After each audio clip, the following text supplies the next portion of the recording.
Hi, everyone. Jessica Burrell. I have Dianne Bondy here today. I'm so excited to have a chat with her for episode number 8 of Everyday Inspiring Women.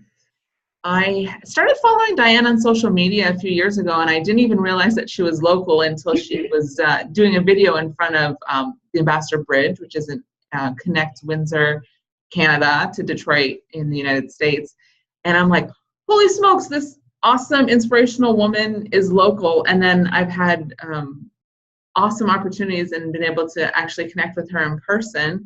And she has done a really awesome inspirational talk at one of our tribe meetups. And I just follow her on social. And I'm going to totally post your links to social, because if anyone doesn't follow you, I hate saying should, but they should. Thank you so much, Jessica. You're so yeah.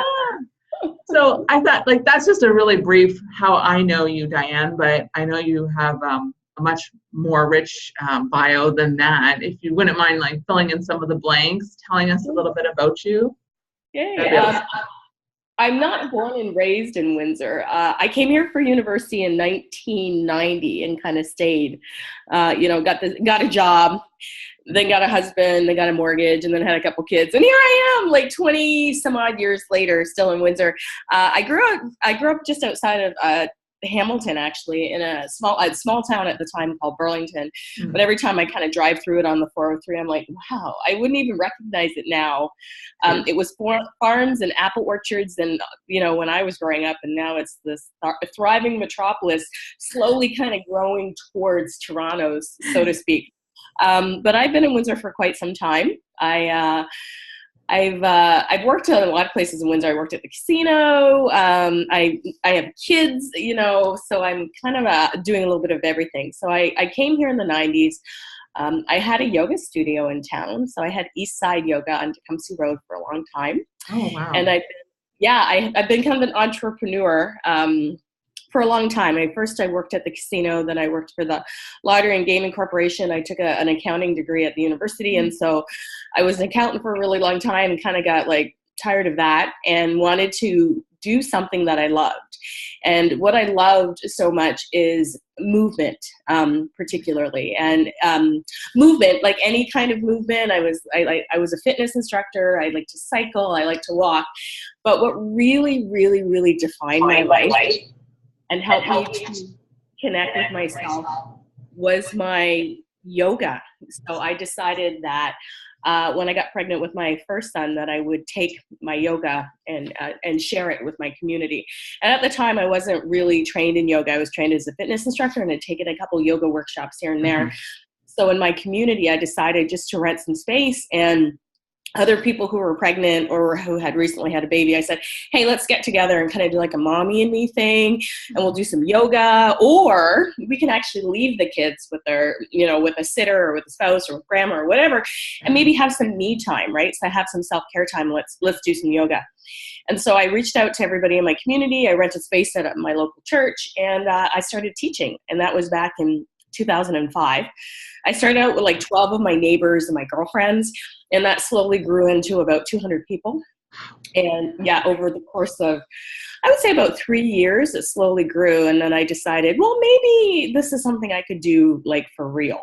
Yeah. And so we sought out a space. We found a really cute spot on Tecumseh Road, and I opened East Side Yoga. I was introduced to yoga as a child. My mother was kind of wanted to be a hippie, but she's a little too old for that. She's not a baby boomer. She's slightly before the baby boomers, but she wanted to be part of that culture. And she did yoga when it was a fringe thing to do in the 70s. Yeah. And it was way off the mat. Yeah. It was weirdo kind of thing to do. And so she taught it to me as a kid, and I've been practicing on and off for pretty close to 44, 45 years.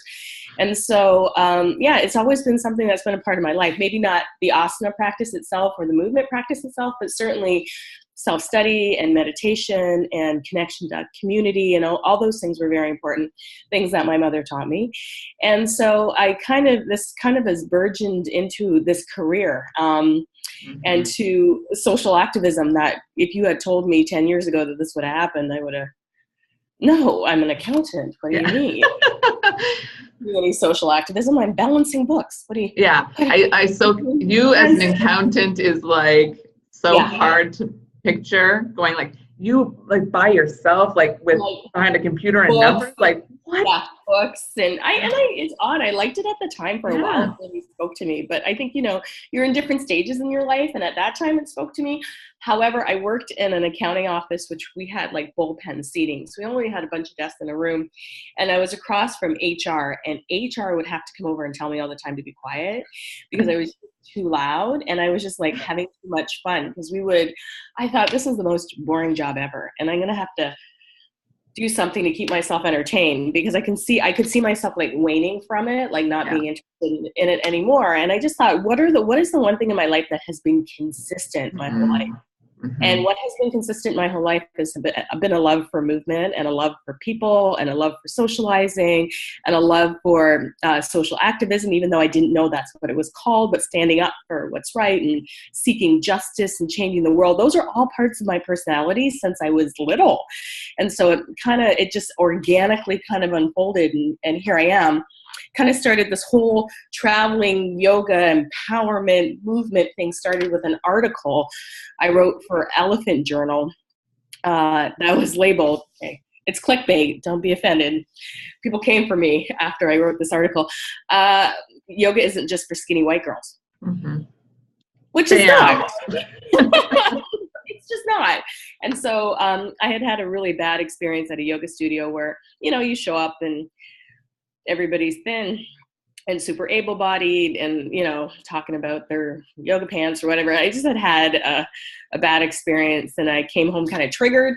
So I wrote this piece and it took off, and that kind of started my public stepping into, or my public foray into social justice issues. So, and then that culminated with articles, and then I was invited to write a chapter in the book, and then people were asking me to come out and share what I know, and it just blew up from there. So here I am. When was that? 2012 or 2011, 2012, somewhere around there. So, 7 or 8 years ago, and here we are. That's goosebumps. That's amazing. That's amazing. And I was thinking about this before I talked to you around, I love, I don't necessarily always agree with your topics, but I love how you ask those questions. Like that's what it's provoking, and that we don't have to all agree on everything, but yes, it doesn't. If we all agree on everything, like, we don't move forward. And for me, where there's friction, there's traction, right? So we get to learn from each other. And this was a conversation I was having with a friend of mine, that we shut down when people don't believe what we believe, right? We unfriend them on Facebook. We don't want to talk about whatever. We've lost this ability to have civil discourse where we're like, well, I don't really agree with what you said. However, I can see your point, or you understand why you would believe that. And then maybe counter. Like I'm never going to learn about the world if I only stick to the people, or I stay in my bubble with the people who believe what I believe, right? And the unfortunate part, I heard Barack Obama talking about this with David Letterman on that My Next Guest Needs No Introduction on Netflix. I have to see that still. Okay. Oh God. I had forgot what it was like to be inspired by a leader. Like it just seems we're Canadian, but we live on the border, so we can't help but be inundated by what's going on in the United States, right? Nobody can look away from the reality TV show that is. So I forgot what it was like to have a leader who truly cared about people, and who was truly believed in leadership and was inspiring. And he was talking about how we can really live in a bubble, especially on social media or on the internet, because we have these cookies designed to watch what we're looking at, so that when we search something, it's going to keep us within our bias, right? It's us within our bubble, and it's only going to show us the things that we believe. It rarely shows us the things outside of our bubble, so it continues to perpetuate bias. So it's important to have conversations outside of that bubble so that you can identify your bias, and you can decide if your bias is serving you or it's not serving you. And most times it's not serving you, right? So it's to have different kinds of conversations. And I love it when people don't agree with me. And I can decide, do I want to still engage this person, or I don't, or it's a good opportunity for self-study, right? So, I'm disappointed we're no longer able to just disagree on stuff. Like, it has to be a whole thing now. So. Right. And it's like conflict is bad. And it's like, well, like, how else do we learn if we're not presented with other options and reasonable and open-minded enough to accept them and go, interesting. Okay. Yeah, Right. Yeah. Provoking. Yeah. And I like to have my thoughts provoked. Like, yes. I like people to question me on stuff. I think it's interesting. It gets the juices flowing anyway. It always makes for a good blog post. Heck yeah. For sure. And then I think too, when you're reading them, like, even if I'm reading conversations from two people, it helps me understand where am I? Because sometimes, like, where am I on this issue? Sometimes I don't know. Yeah. Sometimes I can go into things personally going, I don't know that I have an opinion about this. But then I start to read it, and then all of a sudden I do, perhaps. Strangely enough, I do. Yeah. Awesome. I like to hear about, the obstacles they've had along the way, and like something in particular, that they've really had to overcome, or like something that they've dealt with that they, can look back. And at the time, sometimes you don't realize that is actually an obstacle. Mm-hmm. And you're just like, oh, it was a really shitty time and whatever. Right. And I got through it. But then looking back and going, I don't know if it's thankful is the right word for it sometimes, but you see how that played such a role in the development of who I am. And, maybe, that experience for you was an obstacle where it lit a fire in your belly, and I go like, no, this is not okay. Thankfully that happened. So I think a few things have come up in my life. I remember being a really young child, and my dad had this friend who pulled me aside and had said to me, going out into the world, you have 2 strikes against you. White dude, old white dude. You are a woman, and you are a Black woman. The third obstacle that you can control is your weight. So don't be fat as well, is something he said to me. I know people think they're being helpful, right? This was the 70s, right? People didn't know better then. So I just remembered hearing that, and well, I already understood. I grew up in a very white neighborhood. We were the only people of color in my neighborhood.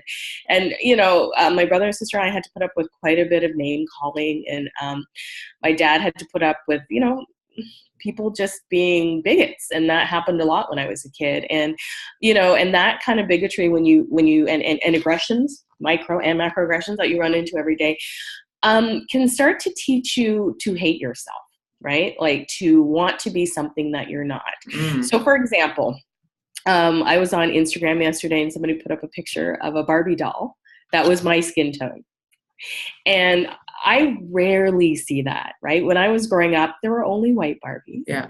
And so what does that do to somebody who's brown skin, who never looks like, and again, I'm talking about the 70s and the 80s. Things are different now. But when I was growing up, there weren't dolls that were my skin color. There weren't people on TV in really positive roles that were my skin tone. That didn't actually happen until maybe The Cosby Show. And the spin-off of Different World. So I didn't have that introduction. So what ends up happening is if you don't see yourself represented anywhere, you start to think that you're not worth anything, or you don't belong, and you start to internalize those feelings. And those become obstacles if you don't believe in yourself, or you don't feel you belong, or you believe the stereotypes that are told about your culture or your people. It keeps you from fully participating in life. And so that shows up like in everything you do. Mm-hmm. I recently watched a study, and I talk a little bit about, or read a study, I talk a little bit about this on my podcast, is there was a test that was given to a mixed group of people. So there were all diversities in this group, and they were just given the standard test. And, people scored accordingly on this test. Just, everybody did well. There wasn't any kind of markers to say certain people did worse than others. It was just a general test. They gave the same test again to the same kind of demographic of people, but then they asked people to identify their ethnicity on this test. And once they identified their ethnicity on this test, people who weren't white had a different result, did poorer on the test, because all of a sudden we start to internalize all those messages, and we think, we're not smart enough, we don't belong, all the things we've always been told. So those perceptions show up as obstacles in our life. And I think most people may not even be aware that they have these perceptions about themselves. So it was really good to find yoga because it gave me an opportunity to study how I felt about myself, what I thought about myself, and what influenced those thoughts. Like, are these thoughts my own? Right. Are they social conditioning? Are they cultural conditioning?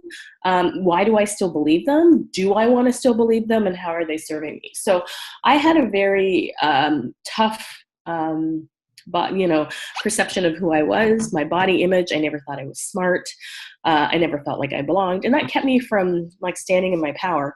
And then all of a sudden, I don't know what happened. I can't tell you exactly what the turning point was, but all of a sudden I'm going to swear, I was like, fuck this. Like, this is nuts.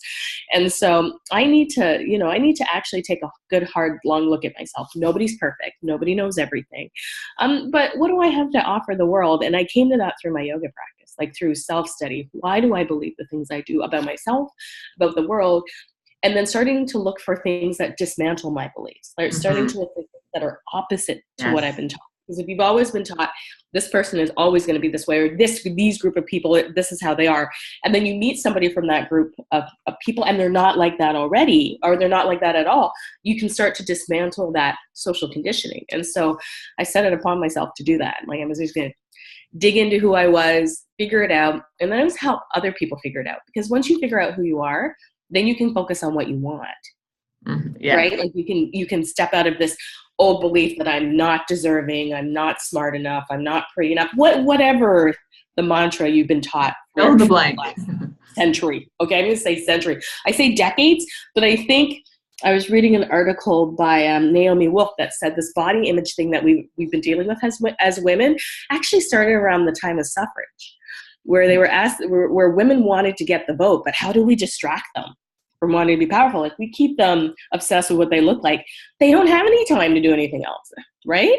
Yes. And some of my favorite quotes are like memes on Instagram where somebody like Mother Teresa, she was out there doing something. She wasn't worried about the size of her thighs. Like, when I see things like that, I'm like, oh yeah, right. Yeah. Makes me she wasn't.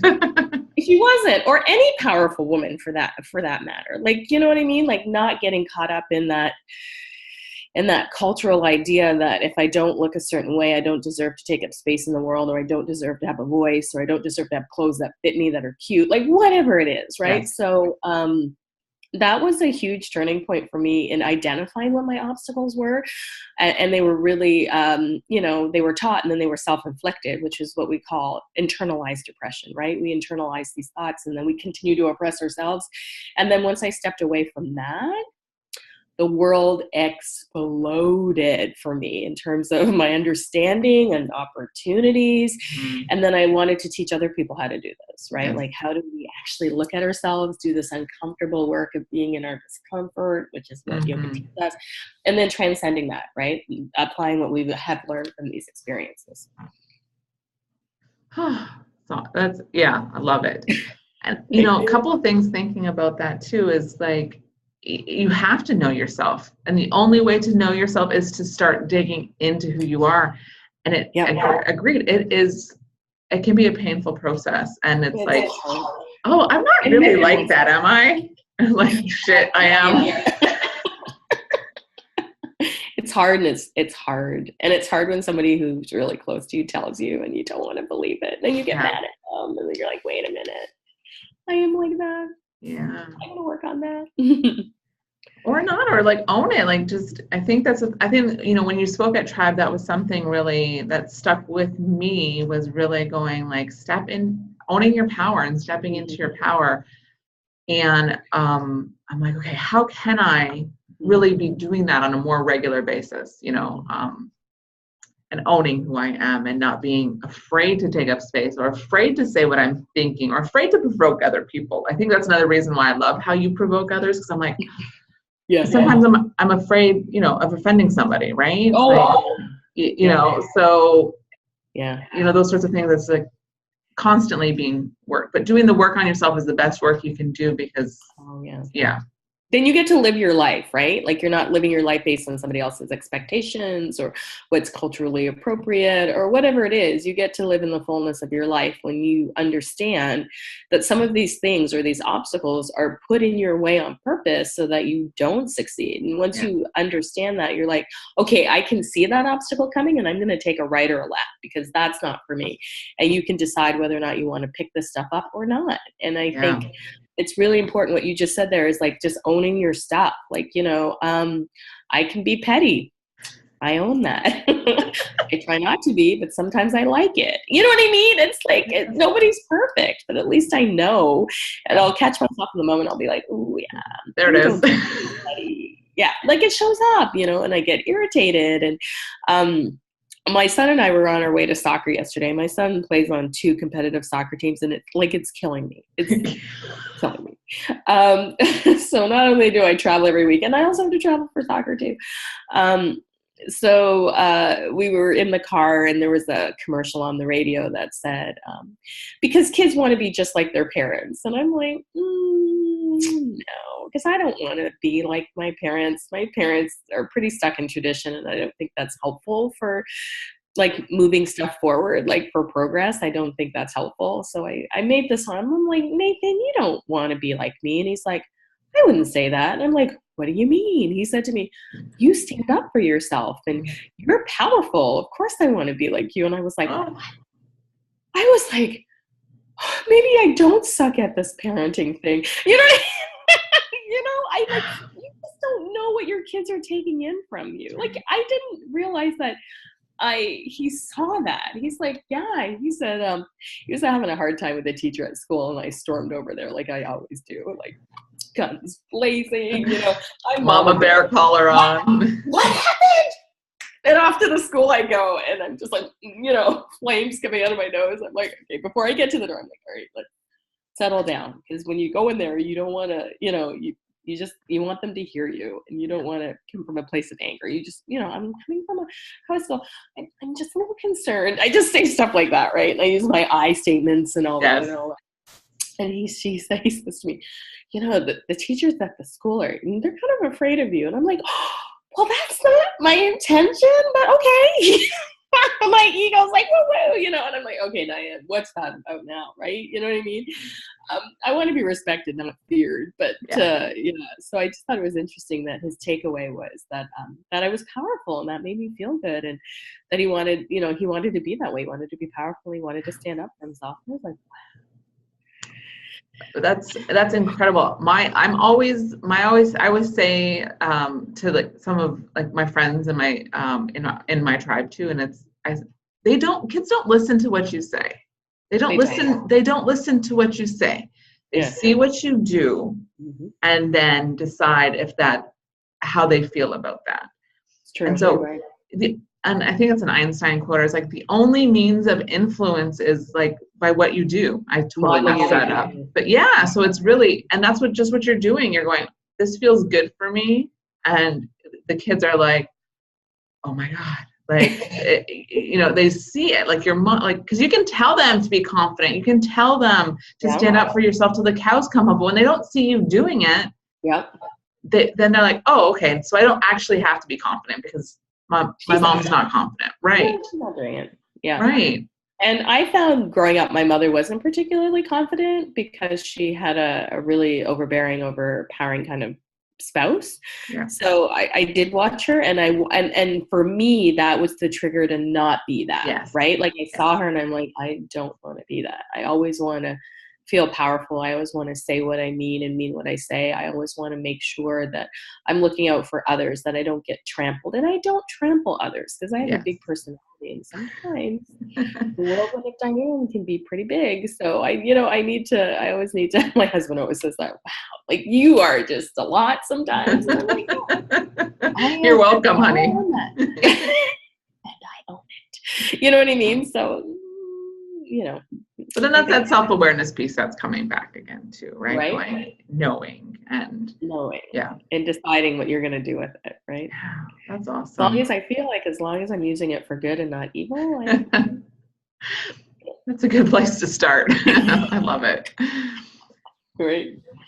I was thinking a lot about your own yoga practice, and I do personal like I work full time, and I am a personal trainer because I love working out and I love helping people and I love talking about it. It's very similar. I get that piece of it. Yeah, the movement part of it. Right. Yeah. But, and I see your videos on Instagram where you're like, my practice, da da da.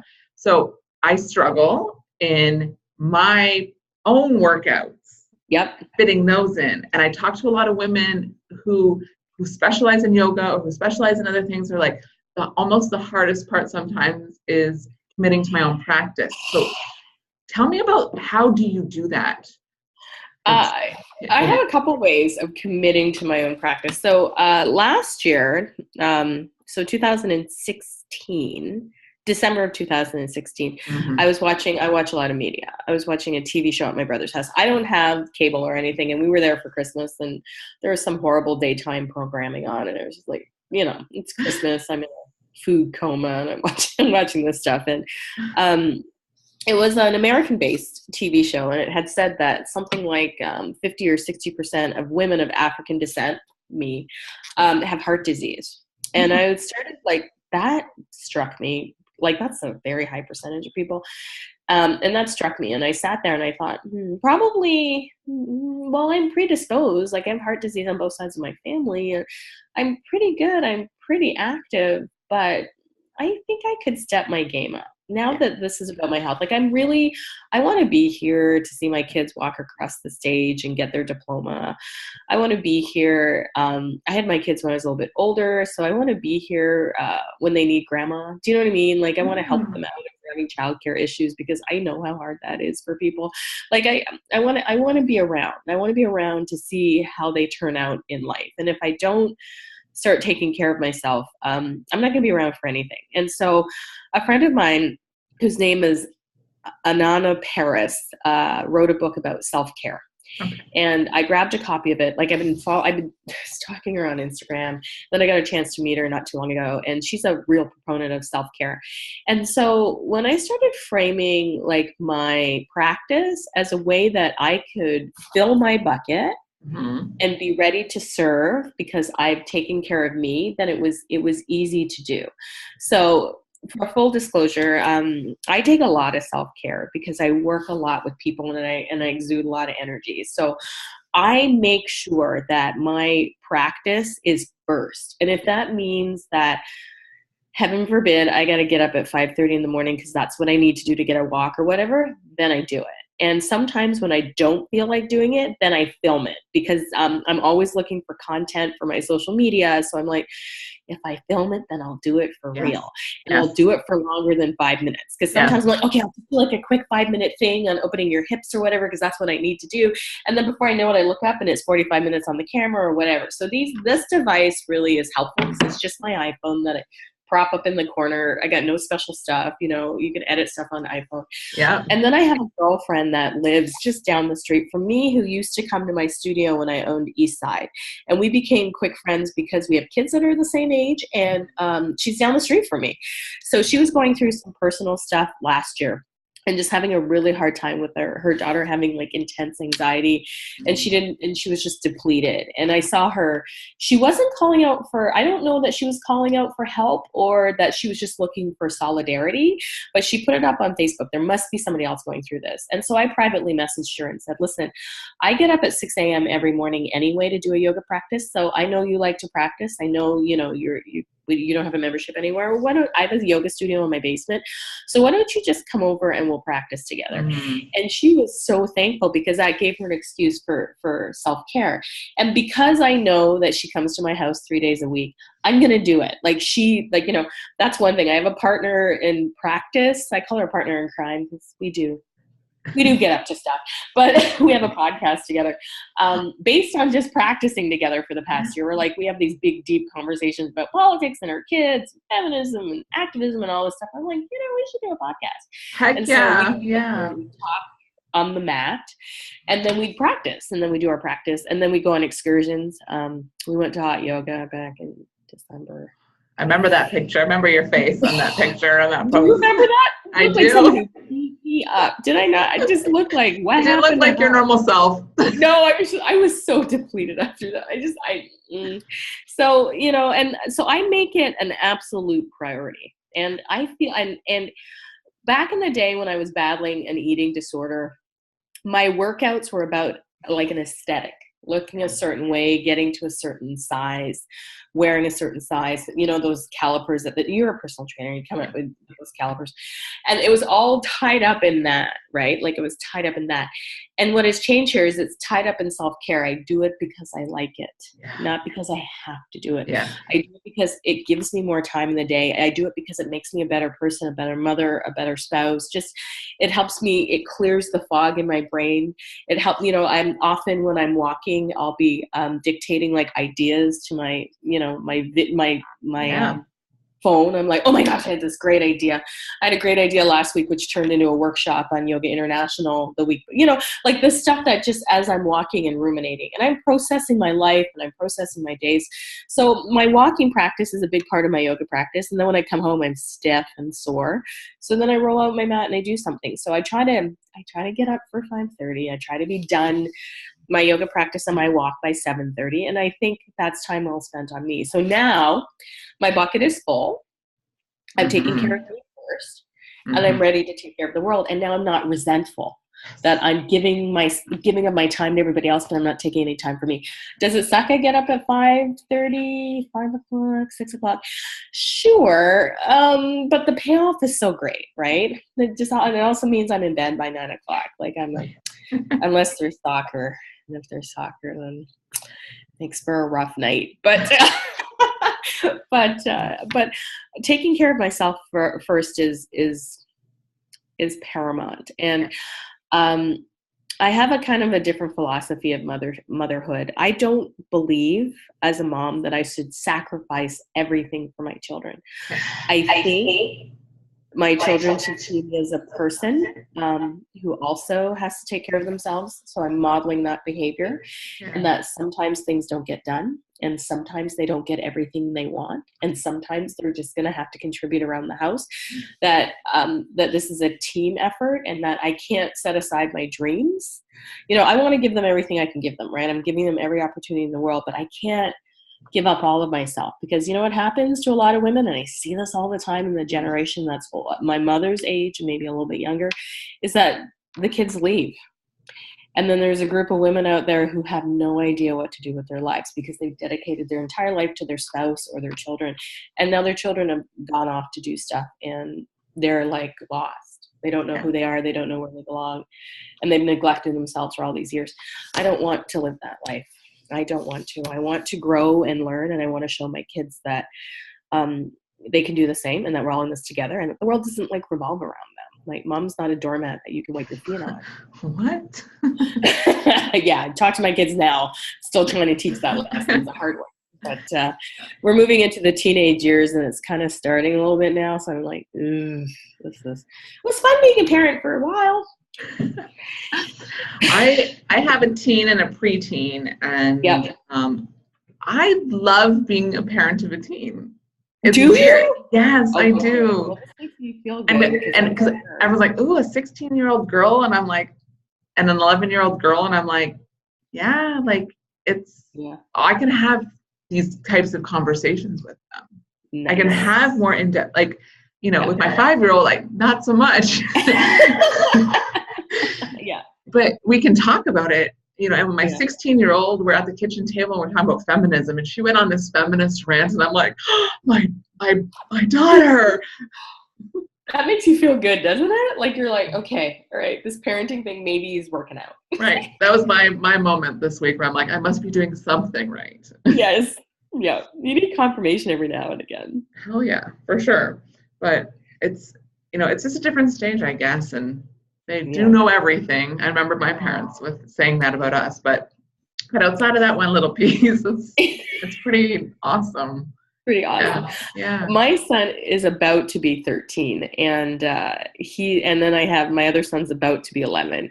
And my oldest son, when he was born, and I looked in his face, I remember the doctor handing him to me, And this surreal moment where I'm like, this was in my belly like a few moments ago, and now who is this person, and this is what I was thinking in the moment, because I thought to myself, I'm going to pause and take this moment, because it's going to be, everybody told me it was going to be over in a minute, and it was, because now he's almost 13. Yeah. And I looked at him and I looked at his little face, and I remember saying to him, I am so happy to meet you, and I just can't wait to find out who you're going to be.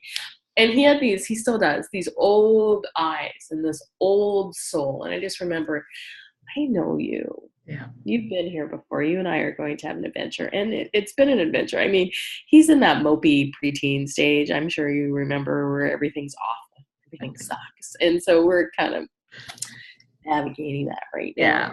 But there's these moments like in the car yesterday, or these moments where he, stands up for a bully on the playground, because Nathan will stand between the bully and the person being bullied, and he'll shut it down.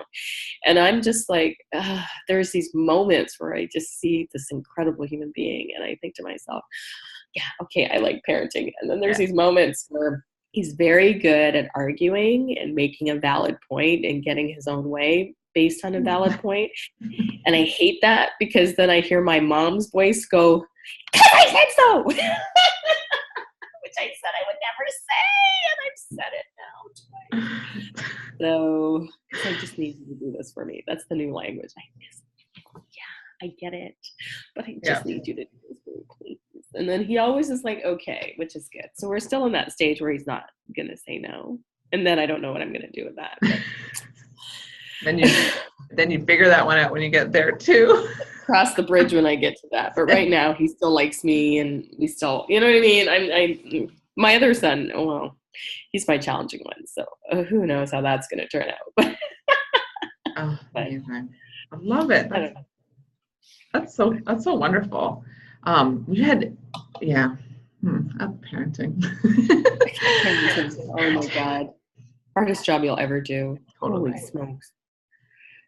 You have talked a little bit about some themes, like in the earlier conversation, that you were working on. I love themes, and I always find it interesting. It's like you keep butting up against the same things around the same time. Yes. So I'm curious what kind of themes are coming up for you right now. That's a good question. The major theme that's coming up with me is when to say no. And how to say no. So you probably saw it a few days ago. I posted on Facebook. Somebody had sent me a meme, had texted me a meme. My partner in crime had texted me a meme around the pick your brain scenario. Yes. Can I pick your brain? And nothing will turn me off faster from any conversation than for somebody to say that for me. I can't make it to your workshop, but I was hoping afterward we could go out for dinner and I could pick your brain. I'm like, so you don't want to come to my workshop, but you do want to sit across from me and ask me questions on the knowledge that I've gained thus far into this point. And then most people weighed in on that. Like I had 63 comments on that. Yeah, I saw that. Did you see that? And most people were like, good for you. Yes. Oh, yes. So much yes. And then one person, and this is an Oprah moment because this also happens to Oprah Winfrey. One person had a dissenting opinion that because, I maybe reached a certain amount of notoriety, I don't consider myself famous. I consider Justin Bieber famous. I just happen to be somebody that's got some followers on some social media and people, are drawn to me or whatever, but I don't feel like I'm famous. And if I go places and people have a moment, I'm just like, no, it's just me. Drive a minivan. I go to soccer. You'll see me at Zayre's, right? Like I swear, I'm just, no, don't do that. And she was just like you owe it to your public to allow them to pick your brain. And I'm like, I put out so much free content. Like if you go to my website, I'd like a ton. Like I give away so much stuff. Yeah. So there has to be something that I don't give away. Like, and that comes back to that sacrifice idea of as a mother or you get to a certain place. Like I certainly don't expect to have ownership to somebody because they're famous. If I see Justin Bieber, listen, I was at LAX a while ago, and I was walking around with my phone looking for TMZ or anything, right? I'm walking around looking for a famous person because I'm like, I got time to kill in this airport. Yeah. And I saw, what was it, Tyrell. He's from the, Tyrese. Tyrese. He's from the Fast and Furious movies. He stood out like a sore thumb. He was wearing a red Adidas outfit with red shoes, and he had a bodyguard behind him. Like, he was obviously, and I had my phone in my hand, and this was the whole point of me walking around LAX. And I went like this when I saw him, and he looked at me and smiled. So he probably would have taken a selfie with me had I said, "Oh, my kids love your movies, and I think you're really cool. Can I get a picture?" But in that moment, I thought to myself, don't do that to somebody. Although he smiled at me, which I thought was like confirmation that it might be okay to approach him. Right. I still in that moment thought, okay, I don't know him. He doesn't know me, and he's just a dude walking through the airport. So let me not impose on him. And I didn't even take a picture. Yeah. And that's kind of my feeling. Like, I don't feel like I have ownership to anybody, and I would never ever just impose myself on somebody. Like, if I'm invited, then great. Or if we had a moment, and we had a moment, I think I could have done something. But then in that moment, I thought, no, don't be like, he probably gets it all the time. And although he smiled at me, I'm sure he gets tired of people just like coming up to him all the time. So I had my moment. I looked at him. Yeah. And then I ran back to the gate and told the person who was sitting at the gate, who could care less, some total stranger, like, "Oh, you know what I just saw?" And they're like, okay, there's a crazy lady sitting here saying whatever it is to me. But I just don't think we owe the world everything. I don't think Justin Bieber owes me anything, even if I bought his album. Yeah. Because I bought his album, and that's all he owed me. Right. And I just think, I don't like this idea that you're supposed to just give all of yourself to everybody anytime they ask for it, and that you can't put a value on your work or yourself, that you can't draw a line and say, I'm willing to go here, but I need to set a boundary. And that was a big one for me. It's like setting boundaries. And because I suffered with an eating disorder, and I've disclosed this lots of times, I was a victim of sexual abuse growing up. My boundaries are weak based on those things already, right? Based on that interference into my developmental stages in life. I already have weak boundaries. So the big thing for me, or the theme that keeps coming up for me, is it's okay to say no and not to have to explain yourself as to why you're saying no. That's the big It was a complete sentence, right? Yeah, yeah. And, if you want to be kind, you can say no, thank you, but you don't even have to do that. And it's okay. And this person came back at me like, I'm so offended or whatever. And I thought to myself, and then my girlfriend, my other girlfriend was like mad. She's in the final stages of pregnancy. So I think she's just like mad. She's just like had it, right? She's had it, I feel her. And you're just like, I just want this done now. And she was like, she texted me. I was on my walk. She texted me. She goes, I have some colorful words. And I'm like, yeah, I appreciate it. I like that you texted me, but like, again, everybody's entitled to their opinion. And I commented back about, I think I give a lot and I can't give everything. And then she commented back, and then I left it alone. I'm like, you're entitled to your opinion. Yeah. But for me to kind of focus on that one thing, when there were like 60 other comments that supported what I was saying, including 3 people who were therapists. Yeah. People who are like, I'm a therapist and I appreciate you making boundaries. This is an important part of, like, 3 therapists weighed in on that conversation. I'm like, all right. Okay. There's my need to be right confirmed, right? There's my need to be right confirmed. And that's another thing of my personality, my need to be right. And then I just let it alone. Clearly it's still a little bit irritating to me because I'm talking about it now, but I was just like, yeah, you're never going to please everybody. But the big thing for me this time is like really picking and choosing the projects I want to do and not just randomly saying yes to everything, because burnout is real. And it's easier to say yes. It is, because you never want to disappoint anybody and you never want to miss an opportunity, and then you end up overscheduling yourself. I was just talking about that with my friend Gwen. I'm like, okay, right? I'm just putting the brakes on a little bit because I looked at my schedule and I'm scared. Yeah. It all comes back to self-care, because it is self-care to say no, to say, I know what I can do and what I can't do, and I have to say no to things. Yes. Yeah, for sure. And it's just hard. Sometimes for me, it's hard. It's just the way I've been conditioned, but this is a lesson that I keep having to learn. So. Right. Well, and that's why it's still like you said, it still kind of bugs you, because you're still working through it. Like, you're not totally on the other side of it, looking back going, yeah, I got this. And I always say it to other people, which is right. And I always say to other people, which is the thing that kills me. I'm like, this is the advice I give every day. You can't take your own advice? I clearly don't. Well, the advice for other people is actually advice for ourselves anyway. Anyway, you're right on that one. That's profound. That's a good meme for your Instagram. I'll have to do that one. Yeah, that's a good meme for you. Quote yourself on the bottom, because I think that's great. How can we get a hold of you so you can say no to us? I'm all over social media. Instagram is my favorite social media right now. Facebook. I have a podcast that you can comment on as well on iTunes. It's called It's Not About Me, It's About Us, with my friend Alicia Higginson. And you can always just find me on my website, DianneBondyYoga.com, and you can message me there too. I'll get it all anywhere you message me. Perfect. I'm not on Snapchat. I would say to my kids, that's for the kids. With the filters and the bunnies. Yeah. I think it's cute, but that just feels like my teenage life. Yeah, agreed. Well, I'll put all the ways to contact you in the notes on YouTube and include and the name of your podcast and all that. Thank you as well, for sure.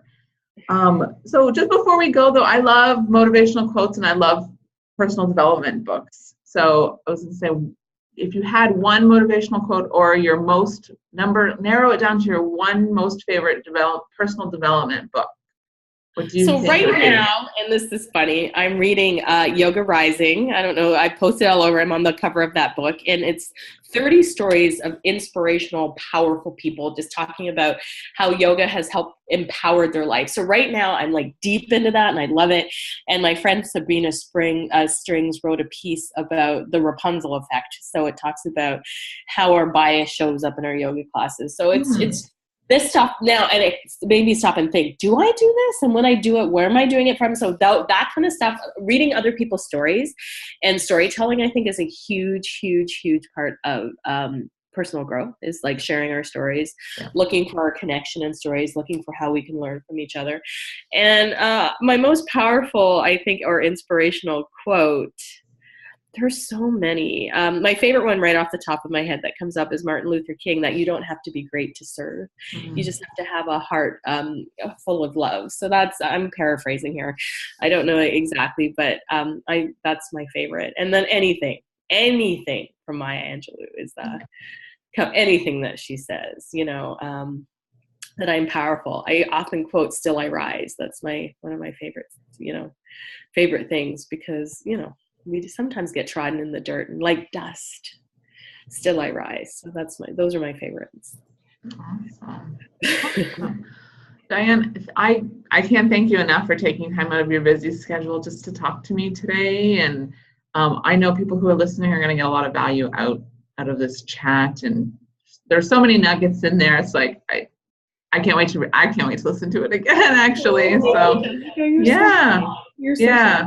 I'm glad that we're in community together locally, which is kind of nice. And I'll look forward to doing some fun yoga, wine, lunch around Lake Erie, worky, shoppy, empowerment, juiciness. So I'll look forward to doing something like that when it's warm in the summer months. And I appreciate you reaching out and supporting my work. Thank you. Yes, thanks. Have an awesome day. We'll talk soon. You too. Thanks. Bye.